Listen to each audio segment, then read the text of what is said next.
from Forbes breaking news. It starts with House Speaker Nancy Pelosi. Peter Navarro rips Pelosi before reporting to prison. And this man is a shining example of the two-tier justice system that we're all dealing with. Now let me turn to the partisan nature of this. Fact check me on this, folks. Fact check me. Every person who has taken me on this road to that prison is a friggin' Democrat and a Trump hater. Let me walk you through it. Absolutely. And Pelosi herself, Paul Pelosi Jr., Bo Biden, really the entirety of the Democratic Party, right? Oh, no one is above the law. No one, not even the president, is above the law. No one is above the law, not even the President of the United States. Nobody is above the law. No one is above the law. No one is above the law. No one is above the law, not even the President of the United States. No one's above the law.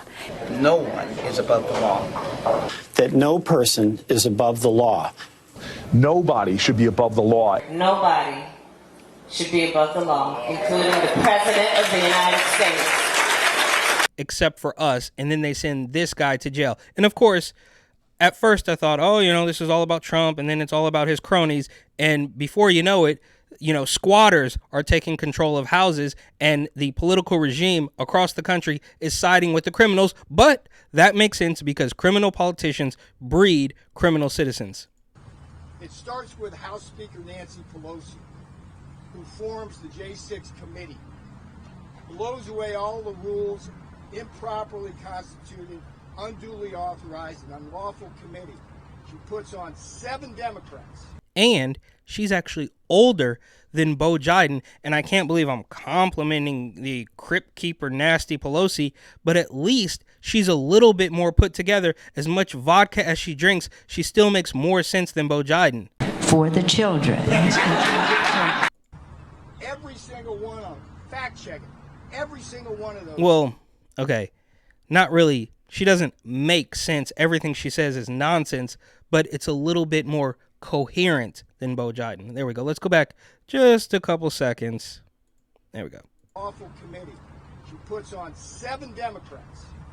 Every single one of them, fact check it, every single one of those went after Donald Trump through 2 impeachments and the Russia hoax, and all they want to do is stop Trump. And the 2 Republicans on there were not Republicans at all. Liz Cheney, who hates Donald Trump because Trump told the truth about her daddy. Her daddy killed people with the Iraq and Afghanistan war, and everybody in this country knows that. Yep, and that's what the uniparty wants. They can constantly, right? We all remember, George Bush is a racist, and everybody, all Republicans are racist. They cry wolf so many times that it's completely non-believable now. But if you voice any opposition to that, they're quite literally going to work on finding a way to put you in prison. Pelosi, the J6 committee, they subpoenaed me. The Congress itself, when they voted my contempt charge, a strict party vote line. If the House had been held by Republicans, I wouldn't be here. We really should just start ignoring these people. Quite similarly to how the regime ignores actual criminals. Just be criminal enough to make sure that they ignore you. Democrats push me what? And then we get the Department of Justice. Boy, is that a misnomer now. The 2 prosecutors in the case, one of them, we got a letter she wrote to Bill Barr showing her never Trump credentials.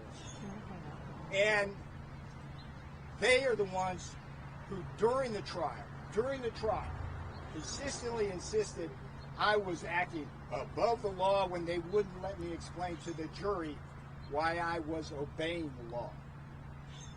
I get convicted. Then it goes to the jury. Did I mention the jury? Look, I love anybody. And this, of course, is them making sure, making an example out of him so that people in the future will be too afraid of the regime to, even reside in the same state as Orange Man. Okay, I do not criticize the jury itself as individuals.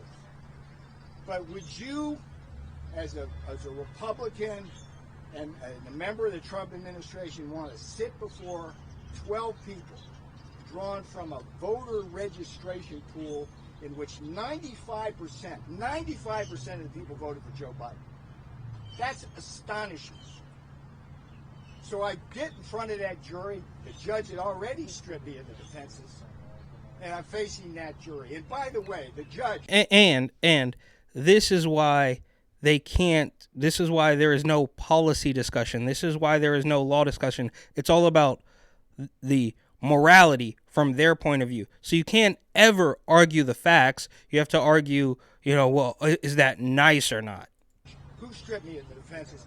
Fact check me on this. Before he got appointed to the bench by Barack Obama, he was what's called a bundler. You know what a bundler is? No. He bundled checks to give to the campaign of candidate Obama. And coincidentally, he winds up on the bench. Democrat, Democrat, Democrat, Democrat. And long gone are the days of just, having a difference of opinion. When did it completely just dissolve, and now it's all about the big bad mean orange man? What is really truly at stake for these people, right? You could just come up with some ideas that people like and try again in another 2 years or 4 years or whatever it is, depending on the position. But now they're pretending that little boys are little girls and nothing else matters if you don't align with every single weirdo talking point they have. Final issue is I go to the appeals court. The appeals court to get simple release pending my appeal, which is the normal course. And it was given immediately to Stephen Bannon. No. The judge fights me on that. But the appeals court, think about this. Mr. Woodward files that appeal. It comes into 3 judges. 2 of them are Republican, 1 is a Democrat. We've got your appeal. Time passes, a short period of time. We get the ruling back. Appeal denied. 3 Obama judges on the 3 panels. How did that bait and switch happen?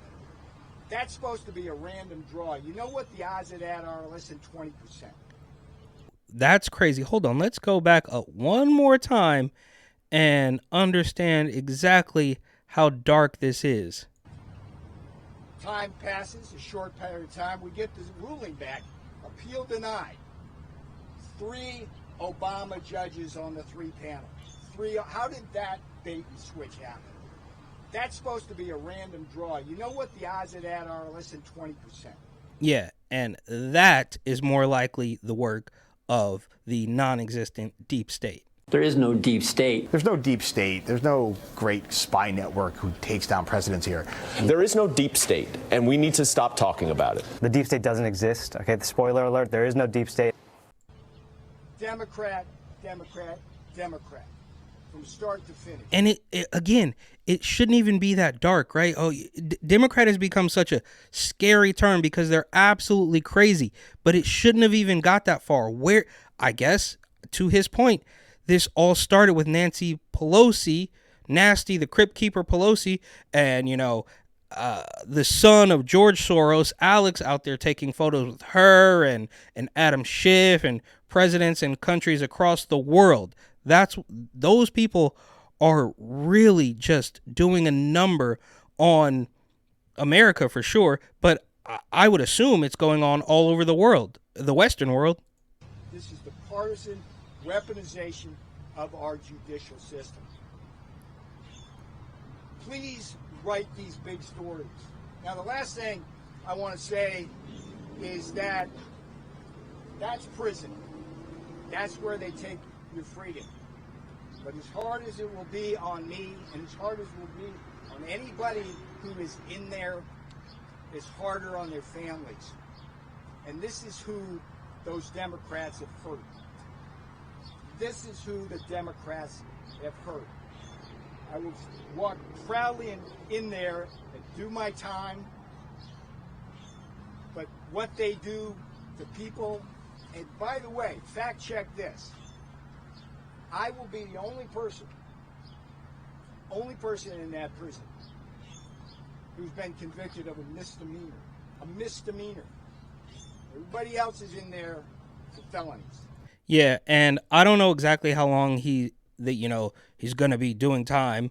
They already got, I assume, still a handful of those January 6ers. And this is incredibly sad. This guy, he's got to be in his 70s, I suppose, and they're going to sentence him to prison for the crime of working for Donald Trump, the epitome of the two-tier justice system, which I, of course, have lived through firsthand in New York City.